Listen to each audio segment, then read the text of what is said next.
والسلام علی من لا نبی بعد اما بعد اعوذ باللہ من الشیطان الرجیم بسم اللہ الرحمن الرحیم فاعلم انہ لا الہ الا اللہ صدق اللہ العظیم اللہم صلی علی سیدنا و مولانا محمد وبارک وسلم ثم صلی علیہ۔ عزیزان گرامی، معزز سامعین، ہمیں اللہ تعالیٰ کی رحمت پر بڑا رشک آتا ہے۔ اللہ نے اس اہل حق کے ٹولے سے ہمیں وابستہ رکھا جن کی دعوت، تبلیغ اور جن کی گفتگو اور مشن قرآن و سنت ہے۔ قرآن اور دو چیزیں ہیں ہمارے پاس، اور ہمارا یہ موقف ہے، یہ دونوں چیزوں کا تعلق اللہ رب العالمین کے ساتھ ہے۔ یہ اللہ تعالیٰ کا بڑا کرم ہے، ہم جمعیت اشاعت توحید و سنہ جماعت کے ساتھ منسلک ہیں۔ الحمدللہ ایک ہاتھ میں اللہ کا قرآن ہے، دوسرے ہاتھ میں اللہ کے پاک پیغمبر صلی اللہ علیہ وسلم کی حدیث ہے، سنت ہے۔ اور پھر اگلی بات سمجھیے، ہم علماء جو دیوبند کے علماء ہیں، اشاعت توحید و سنہ والے ہیں، حدیث کو اسی طرح سمجھتے ہیں جس طرح ہمیں سمجھانے کی موافق للقرآن کرتے ہوئے جس طرح تعلیم دی ہے حضرت امام اعظم ابو حنیفہ رحمۃ اللہ تعالی علیہ نے۔ انہوں نے حدیث پاک کے سمجھانے میں عجب قسم، عجیب طرح کا ملکہ اللہ نے ان کو عطا کیا، بڑا پیارا انداز ہے ان کا۔ اور جو حضرت امام ابو حنیفہ کو سمجھتا ہے وہ ان کی قدر بھی کرتا ہے، جو امام صاحب کو نہیں سمجھتا وہ امام ابو حنیفہ کی قدر، وہ یہی کہے گا کہ 3 حدیثیں یاد تھیں، 11 یاد تھیں، نعوذ باللہ 17 یاد تھیں، وہ عجیب طرح کی باتیں کرے گا۔ یہ تو بات امام ابو حنیفہ کی ہے۔ حقیقت یہی ہے، جو نبی اکرم صلی اللہ علیہ وسلم کی معرفت صحیح نہیں رکھتا وہ بھی پیغمبر کی قدر، یار اگر یہ قدر کرتے ہوتے تو یہ بدعت کیوں لاتے؟ معلوم ہوا کہ نبی علیہ السلام کی صحیح معرفت، اگر پیارے پیغمبر کی معرفت یقینی طور پہ حاصل ہوتی، میرا بھائی ہمارا یہ عقیدہ، ہمارا یہ نظریہ ہے کہ آپ ایسے کریں، کوئی پلہ وحدہ میں، کوئی کسی ترازو کے پلہ وحدہ میں کل کائنات کو رکھ دیں، کوئی بھی نہیں اس پلے کو اٹھا سکتا نا اللہ کے سوا۔ ہم تو یہ کہتے ہیں کہ دوسرے پلہ میں رسول اللہ کی سنت کو رکھ دو، جس میں پیغمبر کی سنت ہے وہ پلہ بھاری ہو جائے گا۔ ایک صاحب عظمت سنت رسول پہ بات کر رہے تھے، ایک حدیث بول رہے تھے، فرمایا پیارے پیغمبر صلی اللہ علیہ وسلم نے، جب میری امت میں فساد بنا ہوا ہو، جو میری ایک سنت کو زندہ کرے گا اللہ نقد اس کو 100 شہیدوں کا ثواب عطا فرمائے گا۔ اگر ہمیں پیارے نبی کی مکمل معرفت ہوتی ہم بدعت کا ایجاد کبھی نہ کرتے۔ آگے بھی چلیے، اگر ہمیں اللہ کی صحیح پہچان ہوتی ہم کبھی شرک نہ کرتے۔ اللہ کی پہچان ہو تو بندہ شرک نہیں کر سکتا، نبی کی پہچان ہو تو بندہ بدعت نہیں کر سکتا، اور امام ابو حنیفہ کی پہچان ہو تو بندہ کبھی بھی امام صاحب کے خلاف نہیں بول سکتا۔ اگر اصحاب رسول کی پہچان ہو، کوئی بندہ بھی پیغمبر کے صحابہ کے خلاف کوئی لفظ، ایک صاحب بول رہے تھے اصحابی کن نجوم، میرے صحابہ ہیں مانند کس کے؟ ستاروں کے۔ کبھی کسی ستارے کو نیچے دیکھا تم نے؟ سارے ستارے اوپر ہیں، کوئی بھی نیچے۔ البتہ یہ آپ کہہ سکتے ہیں کوئی بڑا نظر آتا ہے، کوئی چھوٹا نظر آتا ہے، کوئی زیادہ چمکتا ہوا، کوئی تھوڑا چمکتا ہوا نظر آتا ہے۔ یہ ہیں پیغمبر، صحابہ، یہ نبی کے صحابہ ستاروں کی مانند ہیں، سارے ستارے ہیں اوپر۔ گویا کہ پیغمبر کائنات نے یہ بات واضح کر دی ہے، میرے کسی صحابی کی توہین نہ ہونے پائے، سارے صحابہ کو بلندیوں میں رکھنا، کسی کو نیچے نہ آنے دینا۔ اور ان میں سب سے چمکتا ہوا ستارہ حضرت ابو بکر رضی اللہ تعالیٰ عنہ ہے۔ سب سے چمکتا ہوا ستارہ ابو بکر ہے رضی اللہ تعالیٰ عنہ ہے۔ ایسا چمکتا ہوا ستارہ ہے، لو وزن ایمان ابی بکر بے ایمان آل الارض لرجحا۔ آقا دو عالم کی یہ بات موجود ہے کہ حضرت آقا دو عالم صلی اللہ علیہ وسلم فرماتے ہیں کہ بعد الانبیاء کے بعد اگر کسی ترازو کے پلہ میں ساری کائنات کے مومنین کا ایمان تولا جائے اور اس میں حضرت آدم سے لے کر امام الانبیاء کے صحابہ اور قیامت تک آنے والی ساری ایمانیت والی ساری انسانیت، ان کے ایمان کو ایک پلہ میں رکھ کے تولا جائے، رسول اللہ فرماتے ہیں دوسرے پلہ میں ابو بکر کا ایمان رکھ دو، جس پلہ میں ابو بکر کا ایمان ہے پیغمبر کہتے ہیں وہ پلہ بھاری ہو جائے گا۔ ابو بکر سے افضل بعد الانبیاء کوئی بھی نہیں ہے۔ بخاری عرض کر رہا ہوں، حضرت محمد ابن حنفیہ رحمت اللہ تعالیٰ علیہ حضرت علی کے فرزند ہیں، حضرت علی کے بیٹے ہیں، اور وہ ارشاد فرماتے ہیں، بخاری شریف کے اندر حدیث موجود ہے، کہنے لگے ابا جان ایک مسئلہ پوچھنا چاہتا ہوں۔ فرمایا بیٹا پوچھو۔ فرمایا یہ بتائیے ابا جان کہ پیغمبر کے زمانہ میں، نبی کے زمانہ میں، آپ نبی محترم کے بعد سب سے افضل کس کو جانتے تھے؟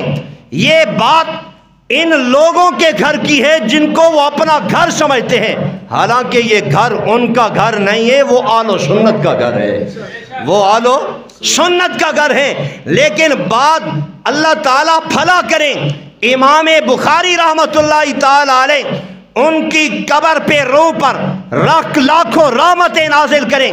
جب کوئی مسئلہ شیعہ سنی کے اختلاف کا بنتا ہے، امام بخاری حدیث اس مسئلے کی وضاحت کے لیے حضرت آقا دو عالم کے گھر سے لاتے ہیں تاکہ پتہ چل جائے کہ حقیقت کیا ہے۔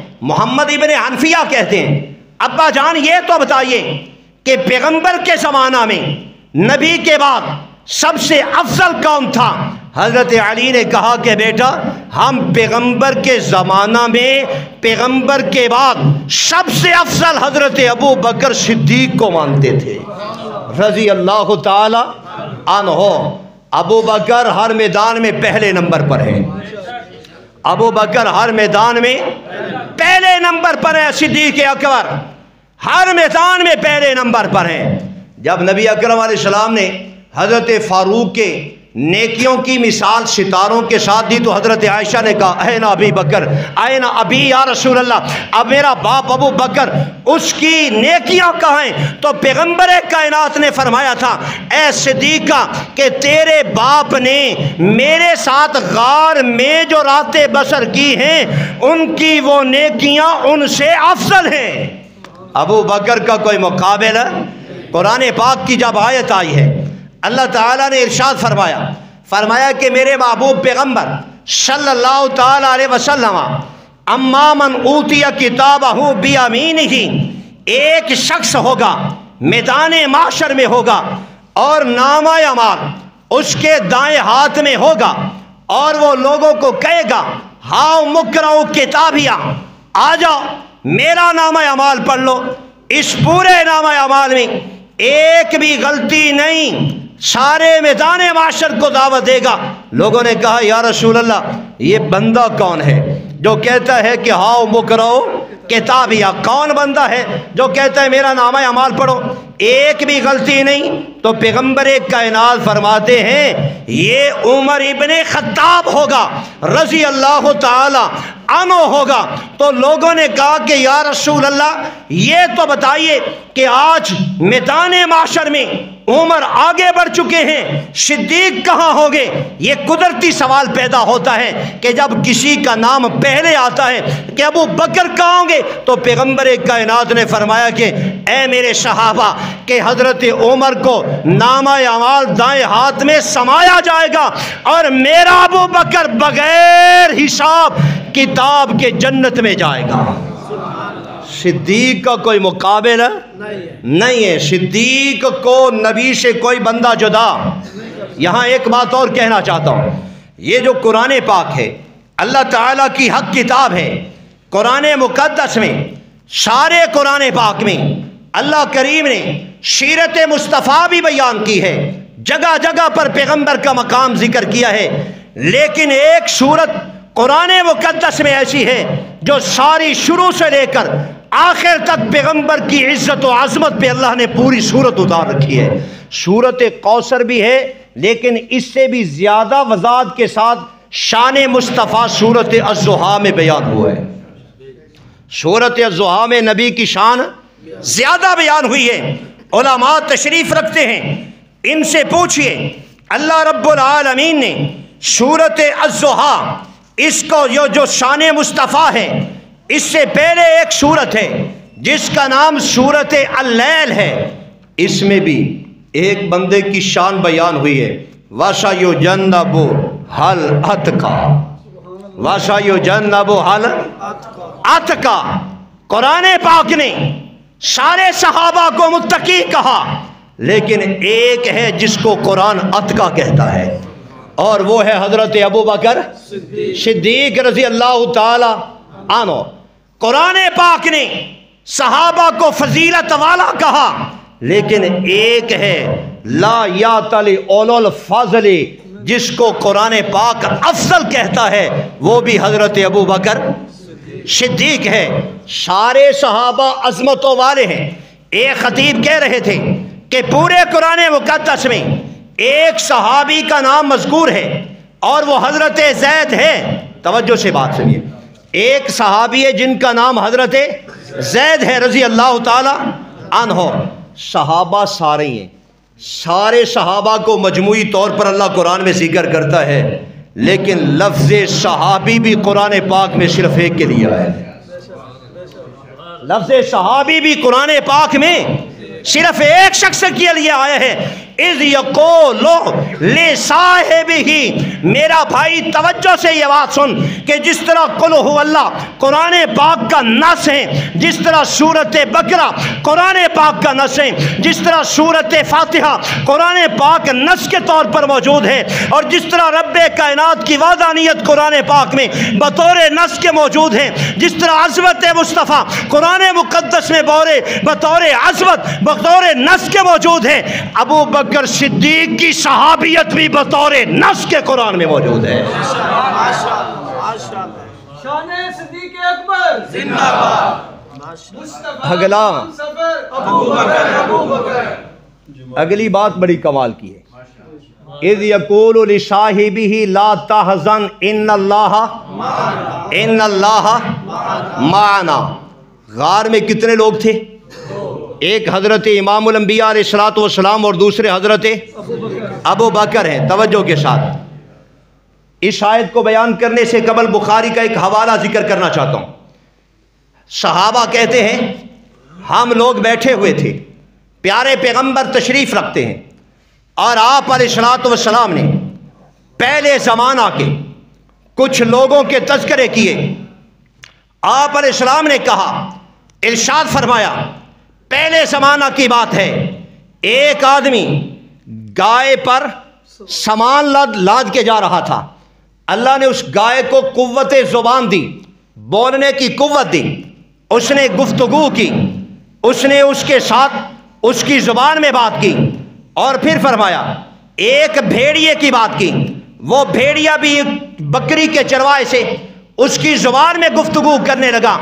رسول انور فرماتے ہیں توجہ کے ساتھ، اس محفل میں اس مجلس میں نہ ابو بکر موجود تھے نہ حضرت عمر موجود تھے، دونوں بزرگوں میں سے کوئی بھی موجود نہیں تھا۔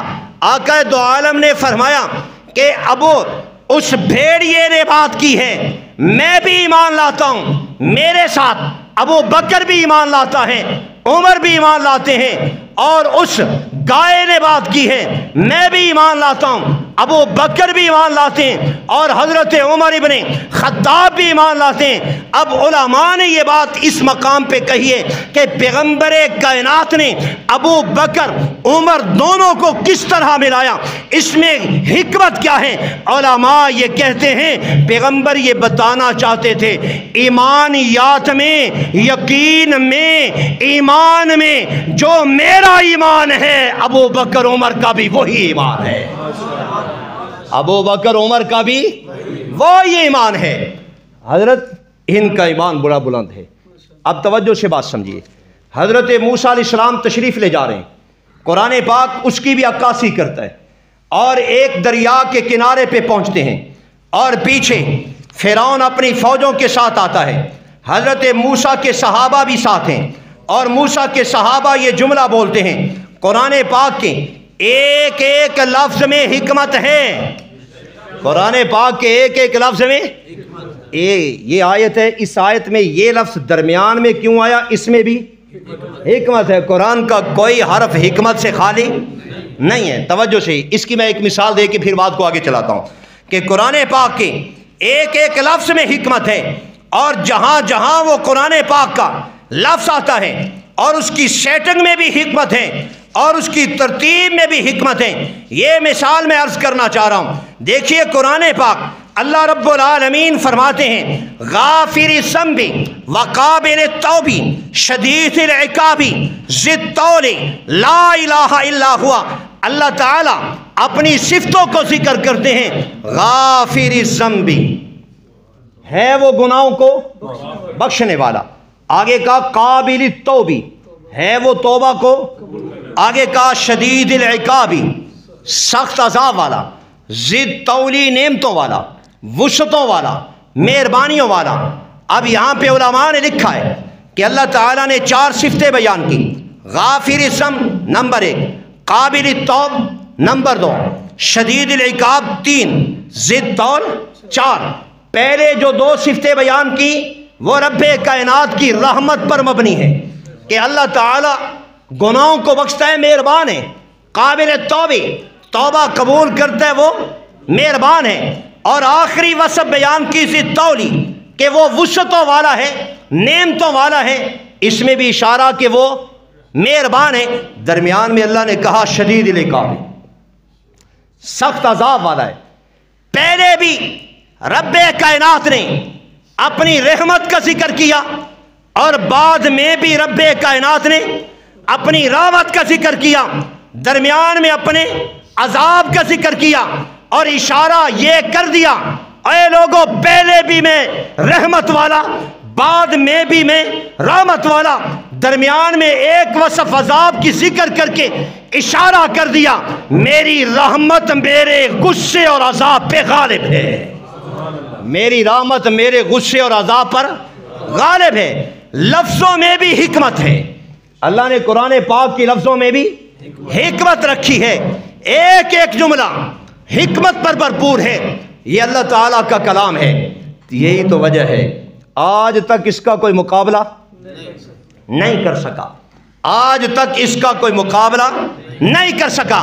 حضرت موسیٰ کہتے ہیں، حضرت موسیٰ کے صحابہ کہتے ہیں، قرآن مقدس کے الفاظ سنیے، حضرت موسیٰ ایک دریا پہ پہنچے، پیچھے فوجیں فرعون کی آئیں، لفظ ہیں قرآن مقدس کے کہ کالا اصحاب موسیٰ، کہا موسیٰ کے صحابہ نے انا لمدرکون، ہم پکڑے گئے، پیچھے فرعون، آگے دریا، اب ہم بھاگ۔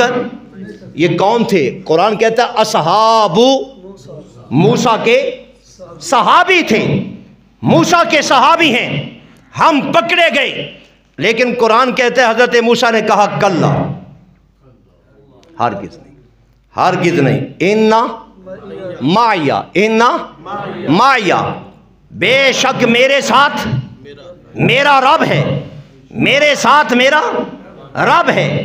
کیا ان لفظوں میں کوئی موازنہ نہیں ہے کہ یہاں پہ موسیٰ کے صحابہ ہیں اور غار میں بھی نبی کا صحابی ہے، ادھر بھی نبی کے صحابہ، ادھر بھی پیغمبر کا صحابی۔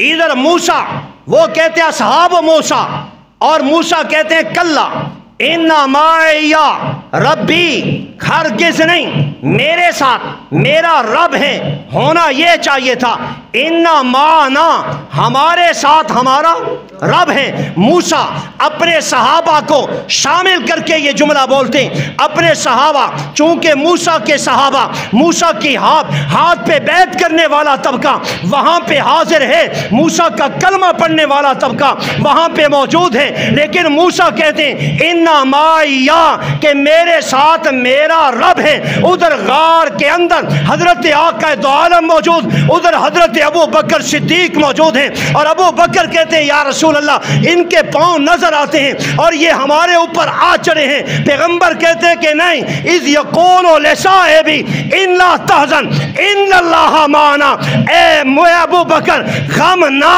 کر، جتنی معیت میرے رب کی میں محمد کے ساتھ، اتنی ہی معیت ابو بکر تیرے ساتھ بھی ہے۔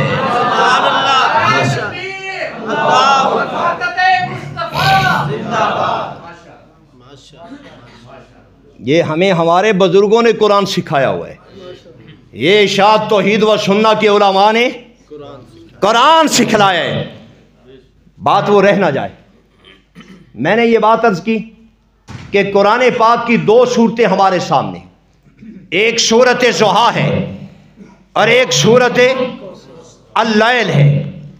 سورت ضحیٰ میں سیرت مصطفیٰ ہے اور سورت اللیل میں سیرت ابی بکر صدیق ہے رضی اللہ تعالی۔ علماء کا اجماع ہے اس جملے پر، وَسَيُجَنَّبُهَا الْأَتْقَى، یہ شان ابی بکر پر آئی ہے۔ امت محمدیہ کا کوئی ایسا عالم نہیں ہے معتبر جو اس کا انکار کر رہا ہو، اجماع امت ہے، یہ شان ابی بکر پر ہیں۔ اور سورت الضحیٰ میں شان مصطفیٰ ہے۔ اب اگلی بات ہے سورت الضحیٰ، آپ تفاسیر اٹھائیں، آپ کو نظر آئے گا سورت الضحیٰ سورت محمد ہے۔ سورت الضحیٰ سورت، اس کا ایک نام سورت فاتحہ کے 29 نام ہیں، ان میں سے ایک نام سورت فاتحہ ہے۔ اسی طرح سورت الضحیٰ ایک نام الضحیٰ ہے، ایک نام سورت محمد ہے، اور اسی طرح سورت اللیل ایک نام اللیل ہے، چونکہ اس کا پہلا لفظ ہے واللیل، اور سورت الضحیٰ کا پہلا لفظ ہے والضحیٰ، ایک واللیل ہے، اور ایک اس کا نام سورت ابی بکر بھی ہے، ایک اس کا نام سورت ابی بکر بھی ہے۔ مولانا حسین علی صاحب سمجھ رہے ہیں آپ توجہ کے ساتھ، ایک نام ہے سورت ضحیٰ سورت محمد ہے، ایک نام ہے سورت اللیل، سورت کا نام سورت اللیل ہے، اور اس کا دوسرا نام سورت ابی بکر ہے۔ پہلے کہہ چکا ہوں قرآن کی صورتوں میں بھی سیٹنگ ہے، قرآن کے لفظوں میں بھی اس سیٹنگ میں حکمتیں ہیں اور اس ترتیب میں حکمتیں ہیں۔ علماء نے یہاں پر ایک سوال اٹھایا کہ اللہ کریم نے سورت اللیل کو، سورت ابی بکر کو، سورت محمد، سورت ضحیٰ کو، دونوں کو اکٹھا کر کے ایک مقام پر کیوں ذکر کر دیا؟ اس وجہ سے رب ذوالجلال کے علم میں تھا آنے والا طبقہ آئے گا، ابو بکر کے خلاف زہر اگلے گا، ابو بکر کی شان میں تنقیص بیان کرے گا، ابو بکر کے خلاف عجیب طرح کے جملے بولے گا، لوگوں کو یہ باور کرائے گا کہ ابو بکر علیہ باللہ نبی سے جدا ہو گئے تھے، ابو بکر نبی سے الگ ہو گئے تھے، ان کے اندر جدائی تھی علیہ باللہ، اور بھی جملے بولے گا۔ لیکن میرے رب کے علم میں تھا، رب کائنات نے دونوں صورتوں کو اکٹھا کر کے اس پر مور لگا دی، اور ابو بکر کو نبی سے کوئی جدا نہیں کر سکتا۔ ہم نے تو ابو بکر کو قرآن میں بھی نبی کے ساتھ اکٹھا کر دیا ہے۔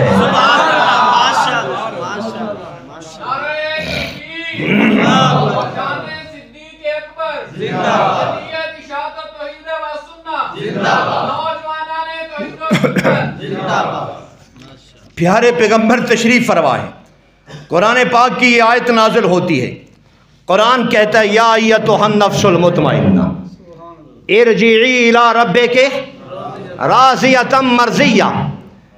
اس آیت کا معنی ظاہری معنی تو یہ ہے کہ اے نفس مطمئنہ، اے مطمئن روح، لوٹ الی ربک، اپنے رب کی طرف، راضیتاً مرضیاً، تو اللہ پہ راضی ہے، تیرا اللہ، دونوں ایک دوسرے پہ راضی ہے، چلو جاؤ بھئی اللہ کے پاس چلے جاؤ۔ آگے لفظ ہے فادخلی فی، داخل ہو میرے بندوں میں۔ یہ جو میں معنی ابھی کرنے جا رہا ہوں توجہ سے بات سمجھیے۔ آپ علماء اہل سنت کی تفاسیر میں سے اکثر تفاسیر میں یہ معنی دیکھ سکتے ہیں۔ اکثر علماء نے یہ معنی کیا، چاہے وہ عربی کی ہیں، چاہے وہ اردو کی ہیں، کسی بھی زبان کی ہیں، آپ ان کو بے شک پرکھ لیجئے، یہ معنی موجود ہے۔ اور بخاری کی ایک حدیث ساتھ ملا دیتا ہوں، بخاری شریف میں یہ موجود ہے، یا ایتھا النفس، امام بخاری کہتے ہیں رحمۃ اللہ تعالی، جب نیک بندے پہ وقت موت آتا ہے، جب نیک بندے پہ وقت موت آتا ہے، اس وقت رب کا فرشتہ آتا ہے اور آ کر اس نیک آدمی کی روح کو خطاب کرتا ہے، یا ایتھا النفس المطمئنہ۔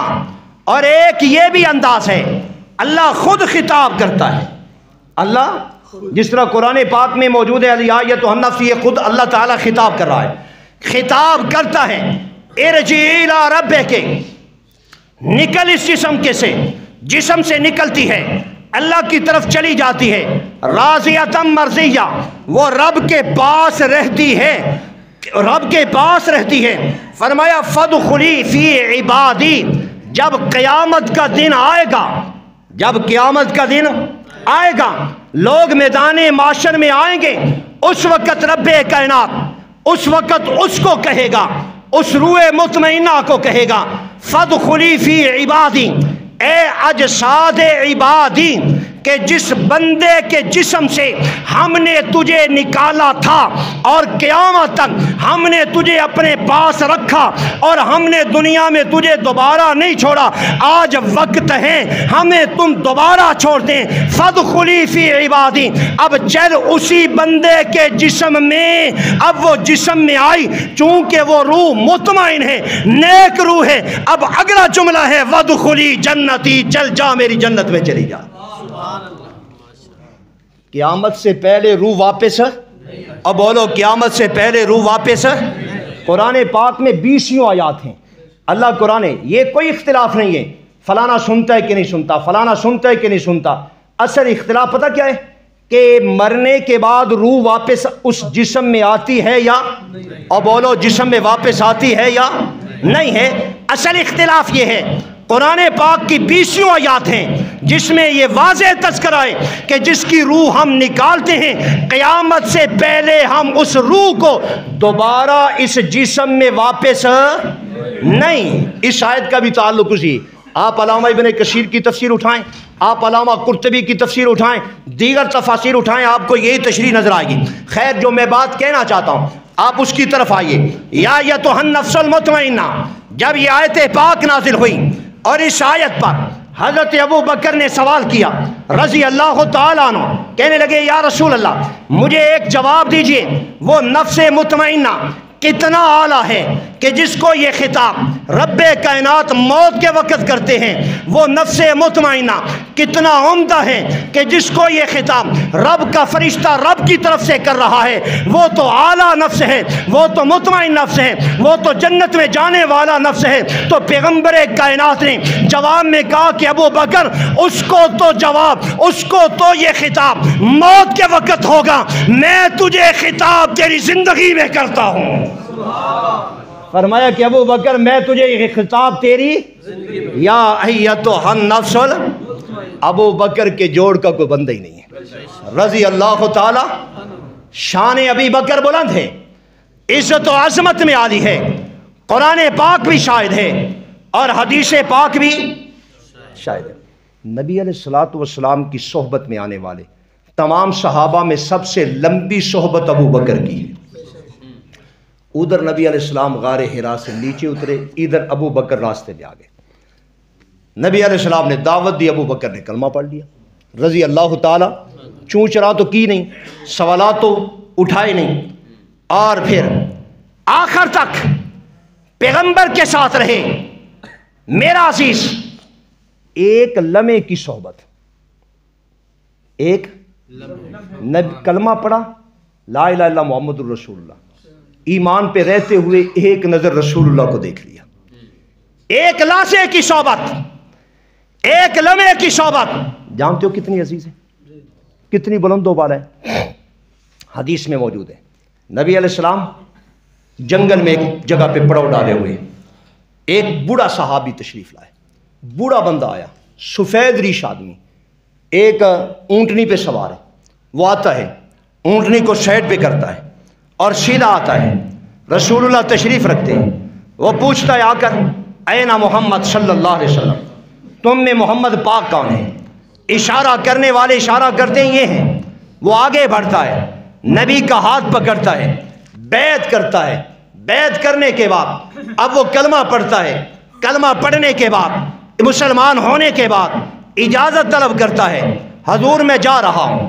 اس صحابی نے نماز ابھی تک نماز نہیں پڑھی، قرآن پاک کی تلاوت نہیں کی، بیت اللہ کا حج نہیں کیا، اور اس نے زکوٰۃ نہیں دی، دیگر ارکان جو اسلام کے ہیں ان پہ عمل نہیں کیا، ادھر کلمہ پڑھا، ادھر پیغمبر کا دیدار کیا، پیغمبر کی زیارت کی، کہنے لگا یا رسول اللہ میں جا رہا ہوں، چند لمحہ کی یہ آپ سے میری ملاقات ہے، پھر دوسرے ٹائم پر حاضری دوں گا۔ اب وہ چلا گیا وہاں پر، اپنی سواری پہ سوار ہوتا ہے، اونٹنی پہ بیٹھتا ہے، اونٹنی کو چلاتا ہے، اور دیکھتے دیکھتے صحابہ دیکھ رہے ہیں، اچانک اونٹنی کا پاؤں ایک جنگلی چوہے کی بل میں آتا ہے اور اونٹنی گر جاتی ہے، اور وہ بوڑھا صحابی وہ بھی زمین پہ آتا ہے اور اس کا سر زمین پہ ٹکراتا ہے، موقع پہ شہید ہو جاتا ہے، موقع پہ شہید ہوا، فوت ہو جاتا ہے۔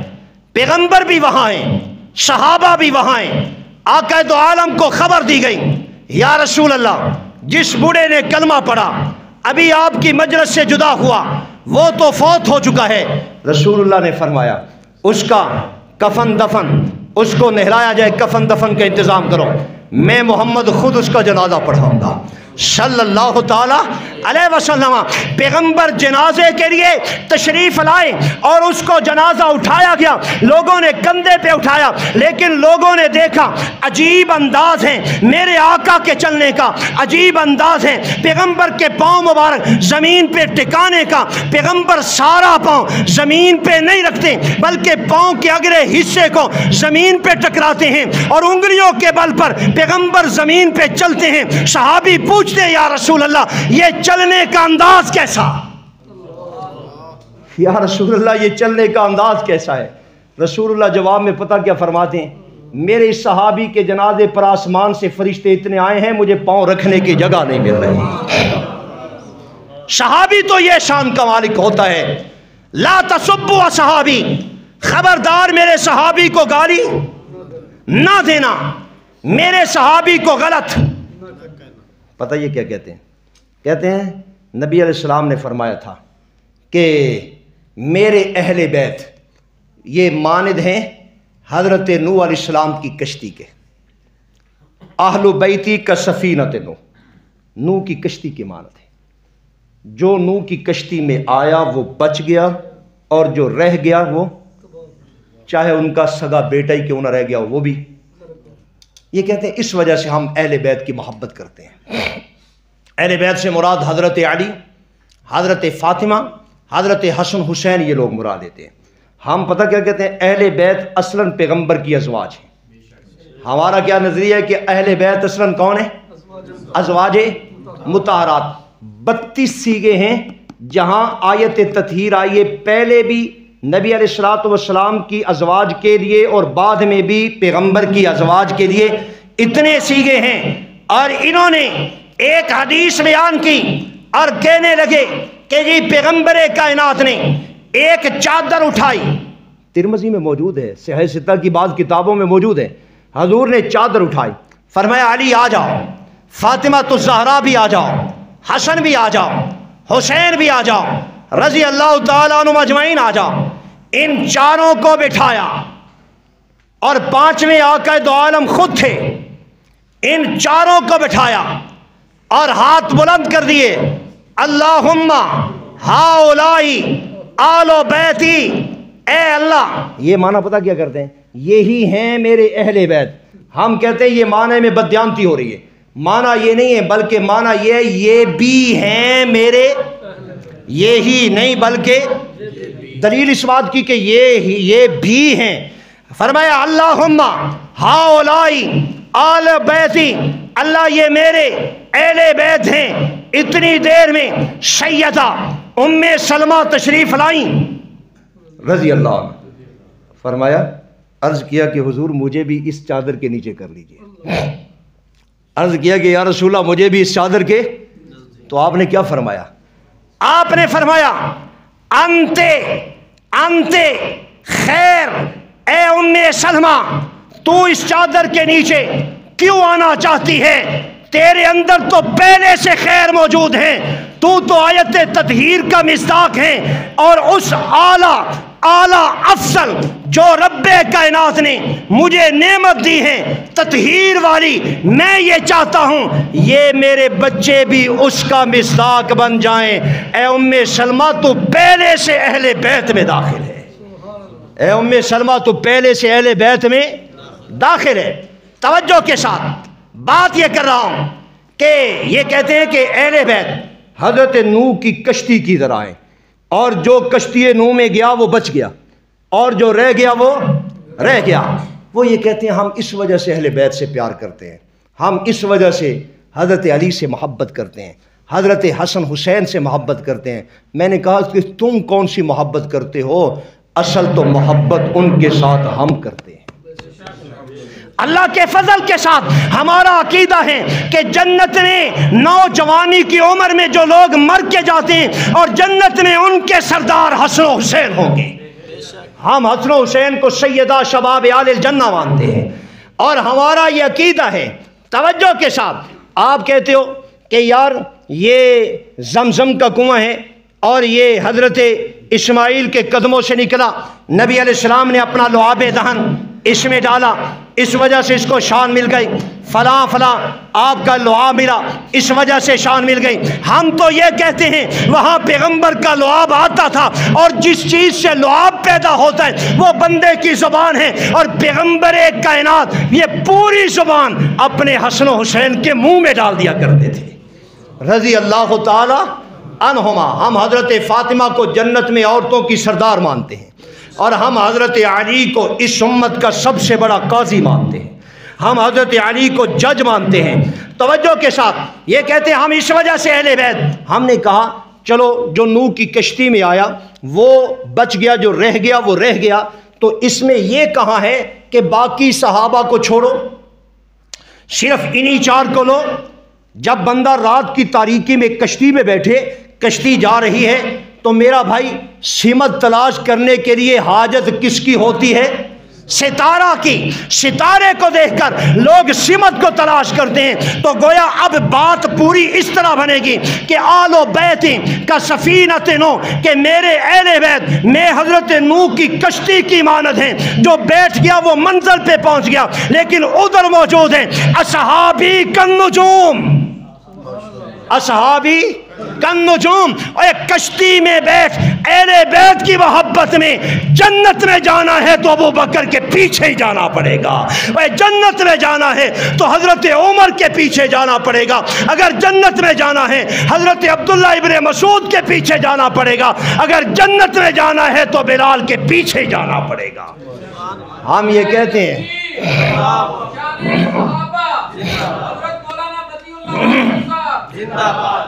کس کس صحابی کی بات کی جائے، کس کس صحابی کی شان ذکر کی جائے؟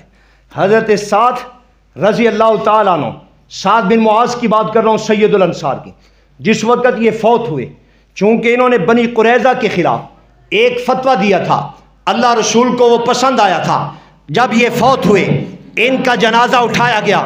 عام مشہور کیا ہوتا ہے، جنازہ مرنے کے بعد بندے کی میت بھاری ہو جاتی ہے، لیکن جب ان کا جنازہ اٹھایا گیا، چار بندوں نے جب کندھا دیا، میت ہلکی پھلکی تھی، ایسے لگ رہا تھا کہ یہاں چار پائی میں کوئی وجود نہیں ہے۔ لوگ دیکھتے ہیں کہ یار یہاں وجود ہے یا نہیں ہے، اور بعض منافقوں نے یہ جملہ بول دیا، کہنے لگے کہ جناب انہوں نے بنو قریظہ کے خلاف فتویٰ دیا ہے، الیاذ باللہ نحوست طاری ہو گئی ہے، اور یہ اس نحوست کا یہ ایک ذریعہ ہے۔ جب پیغمبر کائنات تک یہ بات پہنچی تو میرے آقا سید الانبیاء صلی اللہ علیہ وسلم نے جواب میں فرمایا، اے سعد بن معاذ کا جنازہ تم نے نہیں اٹھایا، سعد بن معاذ کا جنازہ آسمان سے آئے ہوئے فرشتوں نے اٹھا رکھا ہے۔ فرمایا میرا سعد فوت ہوا، رشک کرتے ہوئے آسمان بھی ہل گیا۔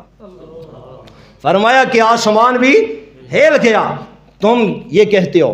حضرت بلال، نبی بخاری کی روایت ہے، نبی علیہ الصلوۃ والسلام نے فرمایا میں جنت میں گیا ہوں معراج والی رات، بلال تیرے پیروں کی آواز آگے سنائی دی۔ اور ایک روایت یہ بھی ہے، فرمایا بلال جب میں جنت میں جاؤں گا، جب میں جنت میں جاؤں گا اونٹنی پہ سوار ہو کے جاؤں گا، اے بلال پہلے تو میں ہی جاؤں گا، پہلے تو میں ہی جاؤں گا، جب تک میں جنت کا دروازہ نہ کھٹکھٹاؤں دروازہ جنت کا کھلے گا نہیں، جاؤں گا تو پہلے میں ہی۔ لیکن اے بلال خادم ہونے کی حیثیت سے رب ذوالجلال نے تجھے یہ شرف دیا، جس اونٹنی پہ بیٹھ کے میں جنت میں جاؤں گا اس اونٹنی کی مہار بلال کے ہاتھ میں ہوگی، حضرت بلال کے ہاتھ میں ہوگی۔ ویسے میں جذبات میں آ کر اتنی باتیں کر رہا ہوں، میں آیا تھا فَعْلَمْ أَنَّهُ لَا إِلَٰهَ، اللہ کی توحید کا ذکر کرنے کے لیے۔ وہ جو معرفت کا موضوع چلا تھا نا، اس میں یہ بات آئی تھی کہ یار جس کی پہچان کرو گے اس کی بے قدری نہیں کرو گے۔ ہم یہ کہنا یہ چاہتے تھے کہ فَعْلَمْ پہچان کر کس کی، اور اللہ کی پہچان اللہ میں غور و تدبر کر کے نہیں ہوتی۔ حضور نے فرمایا لا تتفکروا فی اللہ، اللہ کے اندر فکر نہ کیا کرو، وہ تمہاری عقلوں سے ماورا ہے۔ فرمایا کہ تتفکروا فی خلق اللہ، اگر تم نے فکر کرنی ہے تو اس کی مخلوق میں کرو۔ اصل موضوع میں یہ بنانا چاہ رہا تھا، انشاءاللہ اگر کبھی کہیں بھی موقع ملا، زندگی ملی، انشاءاللہ یہ موضوع میں وہاں ذکر کروں گا۔ اگر کبھی کوئی موقع ملا عظمت صحابہ کے عنوان پر، چونکہ اس موسم کے موافق میں نے چند باتیں کی ہیں۔ اللہ تعالیٰ تمہاری اس محفل میں جتنے بھی ہماری اس مجلس میں لوگ ہیں سب کو آنا سب کا قبول فرمائے۔ اور یہ جو آپ نے پھر آخر میں کہہ رہا ہوں جو موضوعات ترتیب دیے انتہائی حسین تھے، انتہائی خوبصورت تھے، انتہائی پیارے تھے، ان کی ترتیب بڑی اچھی تھی۔ میں خود رشک کر رہا تھا۔ اللہ تعالیٰ جن علماء نے محنت کی ہے اللہ تعالیٰ ان کو بھی اعلیٰ صلہ نصیب فرمائے، اللہ اس مدرسے کو آباد فرمائے، اللہ تعالیٰ ہماری جماعت کو توحید و سنت کے کام میں اور ترقی نصیب فرمائے۔ وما علینا الا البلاغ المبین۔